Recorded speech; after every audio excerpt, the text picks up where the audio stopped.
तो एक प्रॉब्लम और सॉल्व करना चाहेंगे हम। Find out mole fraction of urea in A aqueous solution having molality 2m।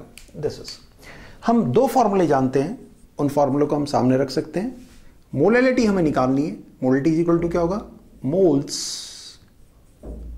Upon weight of किस चीज का, सॉल्वेंट। ये हमें मोलैलिटी दी हुई है।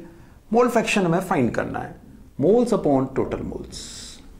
सपोज मोलैलिटीज हमें दी हुई है, मोल्स हमने n मान लिए, किसके, यूरिया के, सॉल्यूट के हमने n मान लिए। वेट ऑफ सॉल्वेंट अपनी तरफ से 1 kg मान लीजिए, 1 kg, क्योंकि सॉल्वेंट का वेट किस में होता है, kg में होता है। तो मोल्स इज इक्वल टू हमारे पास में कितने हो गए, 2x kg भी मान सकते थे, कोई फर्क नहीं पड़ता, तो कितना होता, 2x हो जाता। Mole fraction is equal to कितना है, n upon n plus n। अब हमारे पास में n तो दिया हुआ है, तो n हमारे पास में कितना हो गया, 2 हो गया। अब बात आती है किसकी, कैपिटल N की। देखिए कैपिटल N हमारे पास में क्या है, वेट ऑफ सॉल्वेंट से निकाला जाएगा।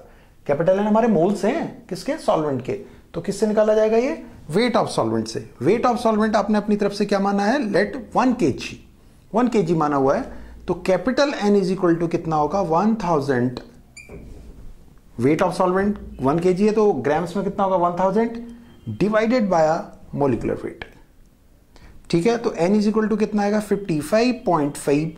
उठा करके यहां ले जाइए, n की वैल्यू कितनी, 2 plus 55.5। This is the mole fraction. फिर से समझते हैं, पहले मोलैलिटी का फॉर्मूला लिखिए और एक तरफ मोल फ्रैक्शन का लिखिएगा। ठीक है, मोलैलिटी इज इक्वल टू क्या, moles upon weight of solvent. Wait of solvent अपनी तरफ से आपने 1 kg मान लिया। 1 kg इज इक्वल टू हमारे पास n इज इक्वल टू कितना हो जाएगा, 2 हो जाएगा हमारे पास। Mole fraction is equal to क्या होंगे, n upon n plus n।